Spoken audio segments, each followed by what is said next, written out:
It's another edition of Time About the Movies, and today we're taking a look at the films of October 22nd, 2004. We got 4 movies to look at today, so a lot of films to get to. Let's go ahead and jump on into it, and we'll start off with the biggest new release of the weekend, and that is Sarah Michelle Gellar in the horror movie, The Grudge. Lies in a state of terror. A curse is born. The whole time I was in that house, I felt something was wrong. Once you see it, you can never forget. Once it sees you can never escape.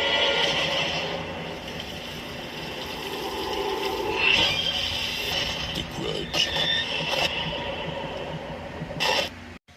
So in the movie, Sarah Michelle Gellar plays an American nurse who moves to Tokyo and encounters a supernatural spirit who is vengeful and often possesses its victims. A series of horrifying and mystifying deaths start to occur, with the spirit passing its curse onto each victim, and now Karen must find a way to break the spell before she becomes its next victim. This is based off of a Japanese horror movie, which is actually directed by the same man who made that film in particular, Takashi Shimizu. So, that's something that The Ring didn't have. Ring had Gore Verbinski doing the first movie, which I think they kind of took note of what The Grudge was doing and thought, for the sequel, let's have the original director for The Ring come in for the sequel, even though we're still a couple months away from that, and that one's not going to be anywhere near as good as the original Ring. But this, I'll say this, the movie is not perfect. It's a film that is very flawed in a number of different aspects, but I will tell you this, where the film lacks in the story department, the film excels in the scares, because, man, there's a lot of creepy moments in this movie, and there are a lot of really good, effective jump scares in this movie. Like, even for someone like me who does not like a lot of horror movies, I was jumping several times during the course of this movie. And, I mean, it really is a film that works so well with the visuals. The visuals pretty much do the storytelling for you, and, like, the creep factor is just all over the place. Like, that scene where one person, played by Katie Strickland, like, she's going back to her apartment, and then this spirit follows her back to the apartment, and when she gets taken out, that's one of those really great jump scares in particular that this movie has. There's a couple of them that really weren't as good as I think they were setting up to be. Like that thing at the end of the trailer with, the hand coming through the back of Sarah Michelle Gellar's head. Like, that one didn't really affect me all that much in particular. That one really wasn't as scary as some of the other scares in the movie, because the movie does have a legitimately good amount of good jump scares in particular, and I think that's what makes this movie more memorable, are the jump scares in here. The terrifying aspects of it are very good in general. The story is not that great overall. It's a film that is very much kind of a mediocre storyline here. You don't really learn about a lot with why this thing is particularly doing this, but and there's never really any sense that they're able to fix the problem here, because this thing's going to keep coming at you no matter what happens. And like I said, the greatest aspects about this movie are the scares in this movie, because the scares in this movie are legitimately good and terrifying most of the time. Other than that, though, I don't know. It's a movie that really works mostly because of the scares. Other than that, though, everything else is kind of mediocre in general. But I would say I'd recommend it just for the scares alone. But other than that, though, this isn't something you're going to want to watch on repeat several times when you watch it, and then afterwards. Just kind of like, yeah, it's not a great movie story-wise. From the scare perspective, that's where the movie really shines, and I think that's really the one thing you take away from this. Around Halloween, it's good for a one-time watch every Halloween, but other than that, though, you don't need to watch this more than once every year. I'm just saying, but let's get to something that is actually really, really scary. Something that's even scarier than The Grudge. How about a Christmas movie released before Halloween? Yes, ladies and gentlemen, it's time to get to that movie, the infamous Surviving Christmas.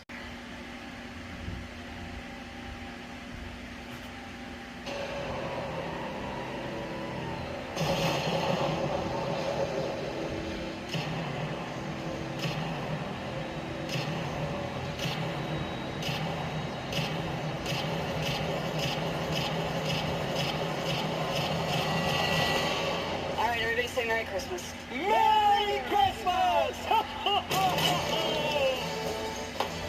We got to sing Christmas tree. Tom, you take the lead? Would it make any difference to you if I didn't want to? Not really. Oh, Christmas tree, you stand in woodland beauty. It's the most wonderful time. Oh, big show ice ball! Ha-ha! I can't feel my toes. With the kids jingle belling and everyone telling you be of good cheer.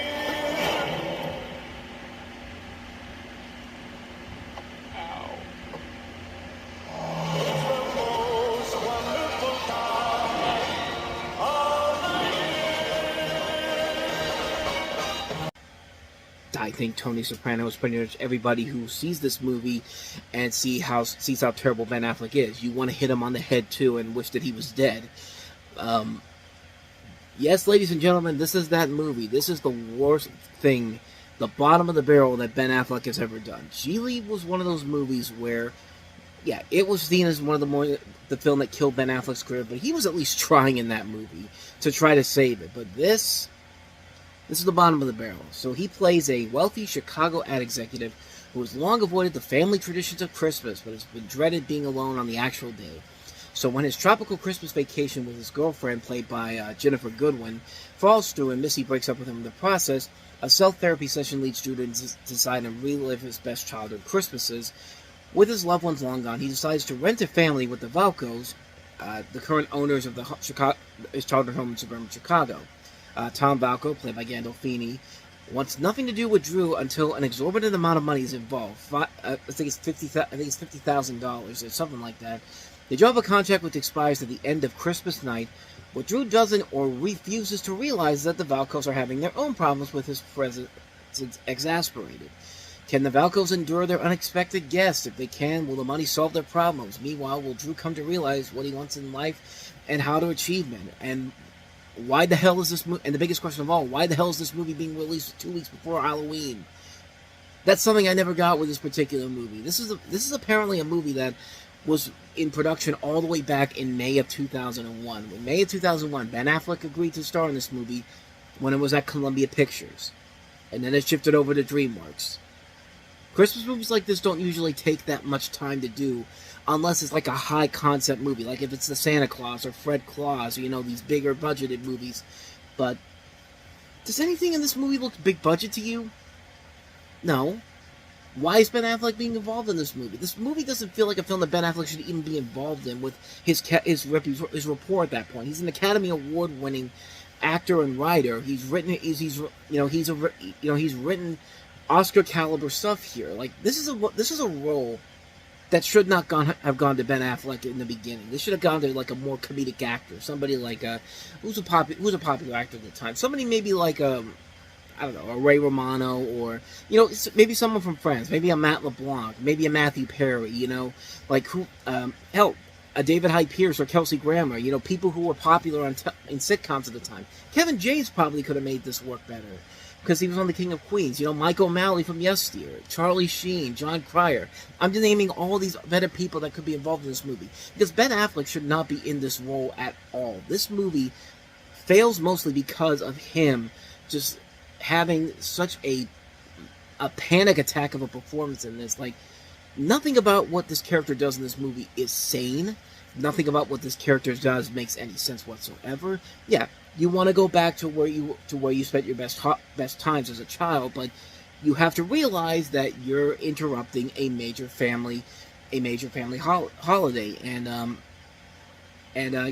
you get behind the family because this guy randomly shows up, and the first thing that he does, by the way, which that trailer does not show you, as soon as Ben Affleck gets to the house, you know what he does first? He takes the piece of paper, because this is what his therapist, played by Stephen Root, tells him to do. Go to his childhood home, take a piece of paper, set it on fire, and say, "I forgive you." Now, from the backside, if you're looking at the point of view of James Gandolfini and Catherine O'Hara, this looks like somebody who's literally about to burn your house down. So, in the trailer, it makes it seem like that James Gandolfini's an asshole. No, James Gandolfini's doing what he should have done in the first place, and knocking the shit out of the guy who's about to burn his house down. By the way, it was $250,000, not $500,000. I'm reading it off of the synopsis here.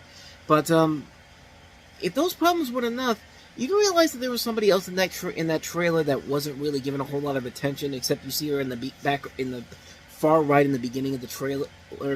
Yeah, Christina Applegate is in this movie, and you would have never figured it out because she doesn't show up until about 45 minutes in the movie. When I saw this movie in a theater, which, yes, me and my sister saw this in the theater on opening weekend because, why not? I mean, this is one of those rare occurrences where the whole thing makes no sense whatsoever. We had no idea that Christina Applegate was in this fucking movie until we saw the movie.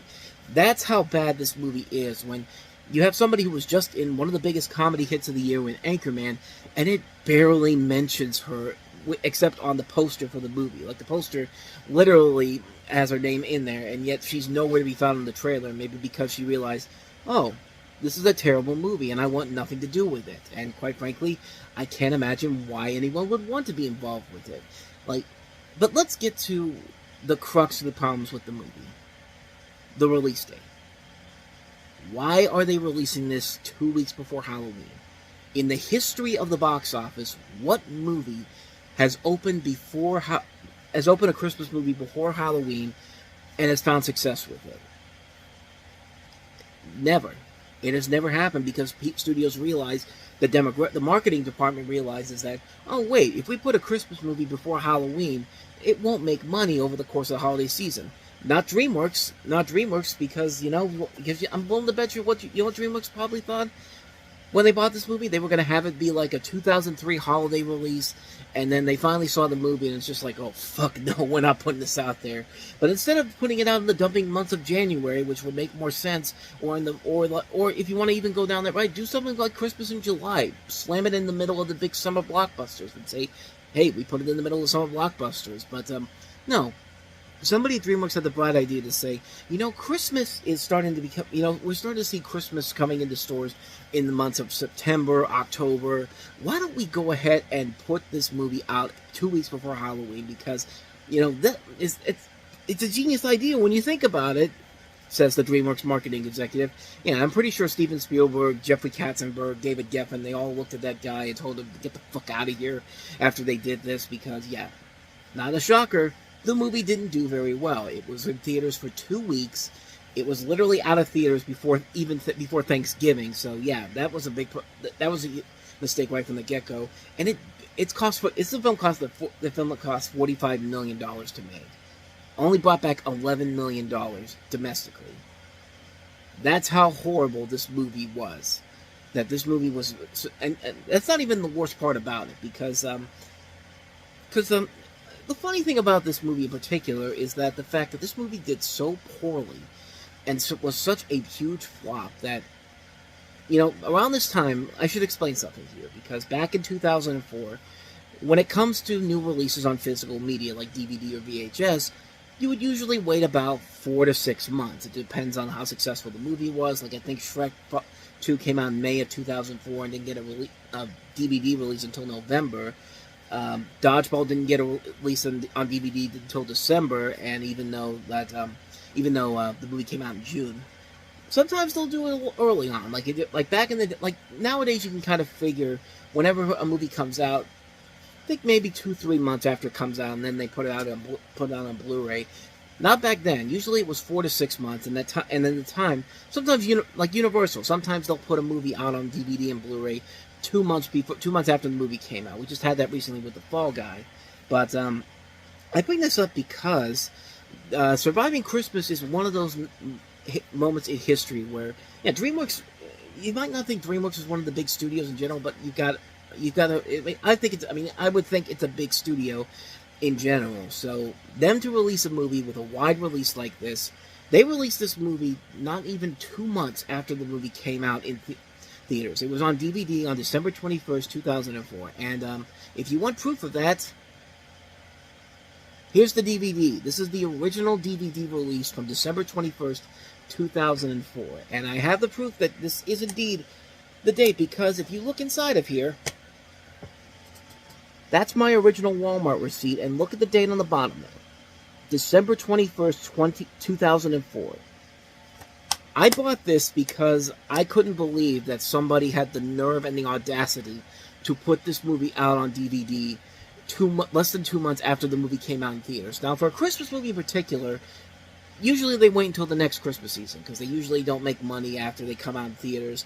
Nowadays, they've kind of scrapped that altogether and just put it out after a couple months, because we had that with The Grinch recently. But in the same year, Polar Express and Christmas at the Cranks came out in theaters.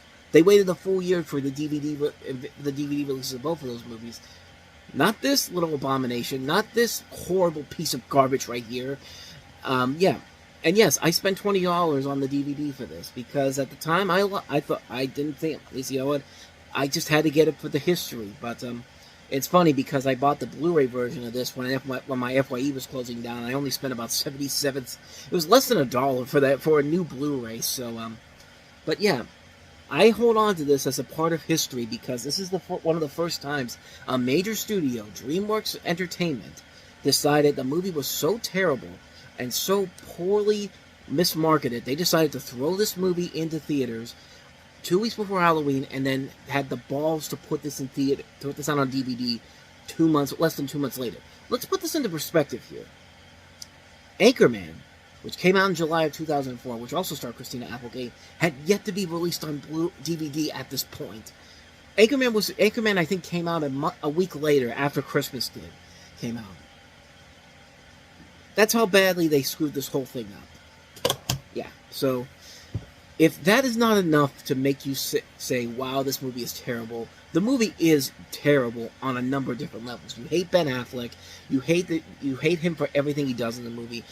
You want to feel more for the family in this situation, but then the family ends up being scumbags too. And, like, everybody in this movie is just a dick. This movie just has this uncomfortable, dark sense of feeling to it. And if it was a black comedy, I think it could. If they had already said at the beginning, yeah, it's going to be that kind of a black comedy and marketed that way, then we probably could have accepted it more. But no, that trailer was way too happy. The trailer after that was also way too happy and peppy. So yeah, they completely lied to you on that front too. This is the bottom of the barrel for Ben Affleck. This is the movie where I think he realized, after this movie came out and it flopped as badly as it did, he realized, I have to change my career. I have to figure out a way to get back in the zeitgeist again and not be this person ever again. And that's when his career started to take a rebound, because a couple years later, he would slowly but surely have that comeback, starting with that performance in Hollywoodland. And then 3 years later, he would direct his first movie, Gone Baby Gone, which is a phenomenal film. He'd follow that up with The Town a couple years later, which was a great film. And then Argo was a great film too, won the Best Picture. So, yeah. This is the low point before we get to the comeback story that is Ben Affleck. And, yeah, but this was the bottom of the barrel. This movie right here, this film right here, is the bottom of the barrel. Do you get it yet? You realize how bad this movie is? I think you get the point. So, yeah, I've already wasted 12 minutes of your time talking about this movie, which is more than I could say, which is probably more than anybody could really say about the movie in particular. But then again, if I had more time, I'd probably go into much greater detail about how terrible this movie is. But I've already wasted 12 minutes of your time here by doing this. Now we're heading to 13 minutes. So let's step away from the bad movie here, and let's get back to the good stuff again. Really good stuff. Let's go ahead and move on to our next movie, which is Alexander Payne's Sideways. Sideways is the best time you'll have at the movies this year. And now it's been nominated for an Academy Award for Best Picture. Oops! Sideways, only rated R. So Sideways tells the story of a depressed teacher played by Paul Giamatti and his unsuccessful writer, along with his passive prime actor friend played by Thomas Hayden Church, who take a week-long road trip to Santa Barbara County wine country to celebrate Jack's upcoming wedding. And Sandra Oh and Virginia Madsen play two women they encounter during the trip, and they essentially have a relationship throughout the course of the film. This is also based off of the book of the same name by Rex Pickett, and it's one of the classic movies from both Alexander Payne and Paul Giamatti. This was the movie that really established Paul Giamatti as a star in the making, a film where, you know, he really shows off what he can do as an actor in general. And, you know, he had been in a couple of critically acclaimed movies. He had been stuff like American Splendor, even fun stuff like Big Fat Liar he was really good in. But this was a movie that really gave him a chance to really shine. Everybody here gets a really good chance to shine in here. Thomas Hayden Church is really good in the movie. Sandra Oh, who of course would later find success in the year with Grey's Anatomy, and then Virginia Madsen. Just a really good cast in general. A really engaging storyline here. One of the more mature road trip movies you'll ever see. And a film that really does take you by surprise. You really do get invested in these characters throughout the course of the movie, and you think you know where it's going to go, and it really doesn't go down that route you obviously expect it to go down, but it does much more differently than you would think a movie like this would do. And you're along with it because you really like these characters. You get so invested so quickly in what they're doing and how they're gonna move along in these situations here, and it just works really well. It's a really great film with a lot of strong performances all across the board. The visual look of the movie is impressive. Seeing wine country as a whole is very impressive to look at.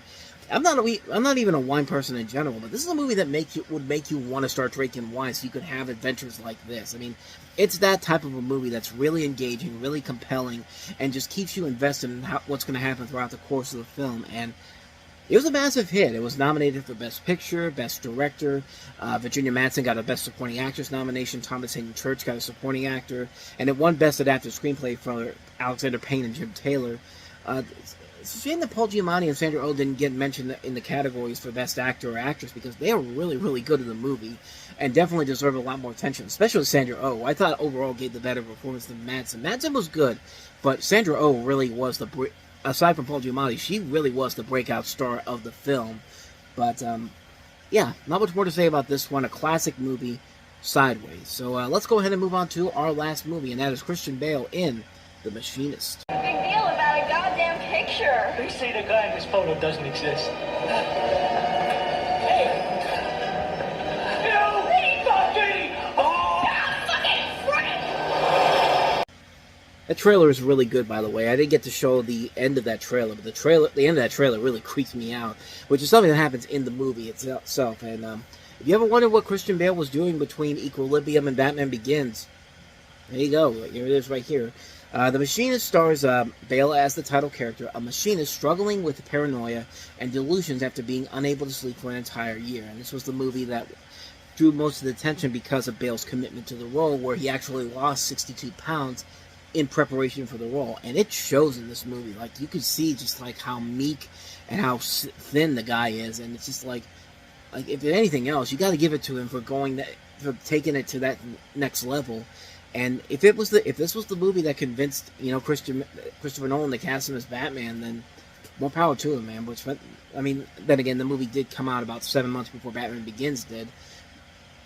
About that, 7, 8 9 months, close to it. But yeah, it's a performance that if anybody in particular was ever doubting Christian Bale as an actor as a whole after just watching an American Psycho or Equilibrium, this is a movie that definitely does show for him. And like I said, it's the commitment he takes to the role. He dieted for 4 months, and he had the filming. He left with just 6 weeks. He had 6 weeks to pretty much regain all that mass so he could play Batman. I mean, that's a tall task to do, and he achieved it through weightlifting, binging on pizzas and ice cream, which for any person that seems like the American dream. But hey, more power to him, man. Because like I said, the fact that he turned in this great performance and then later turned in a great performance as Batman, not but less than a year later, that just shows you the commitment he brings to this performance in general. And the film is really bleak and dark. Like, this is a movie that is unlike Surviving Christmas, where it tells you right from the get-go that it's going to be a dark psychological trip, and it shows no mercy, and it really is an intense, terrifying film at times, where you really do get invested in the storyline, and you really are so compelled to watch this. This is directed by Brad Anderson, too, who would later do Trans-Siberian, the films he did before this, Next Stop Wonderland, Happy Accidents. Does not really get a lot of respect as a director. He's made a couple movies that weren't that great, most notably Halle Berry's The Call, which was really not a good movie in general. And this is probably overall his best film as a director. Jennifer Jason Leigh is also really good in the film. You see her in little bits and pieces there, but this also has a cast that includes Michael Ironside, Reggie Cathey, just a lot of good actors involved here. A dark, bleak feel overall, and one that just works very well to the film's advantage. It's a film that is very intense, very engaging to watch. Can't recommend this one enough. Definitely check out The Machinist if you haven't seen it. It's definitely one of Christian Bale's most underrated performances, bar none. And so with that said, we wrap up another edition of Time About the Movies, and the next time we meet, we will take a look at the last 3 films of October 2004, including Jamie Foxx's Oscar-winning performance as Ray Charles in Taylor Hackford's Ray. The movie that began the franchise 20 years ago, we have the beginning of Jigsaw with Saw, which is a much different movie, kind of like with Fast and Furious. It's a much different movie than what it has eventually become.